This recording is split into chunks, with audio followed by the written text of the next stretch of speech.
গরিবের মেয়ে যখন বড়লোক বাড়ির বউ। মা, আপনি কি এত রাতে কোথাও বেরোচ্ছেন? হ্যাঁ, ইয়েস, পার্টিতে যাচ্ছি। ও প্লিজ ডোন্ট কল মি মা।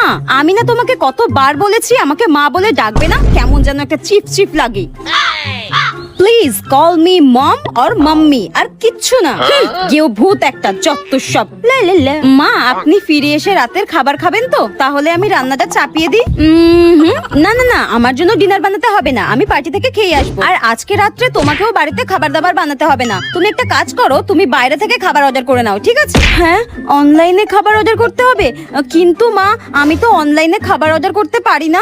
হ্যাঁ, তুমি অনলাইনে খাবার অর্ডার করতে পারো না? ও মাই গড, আমার বেটাটা কাকে বিয়ে করেছে?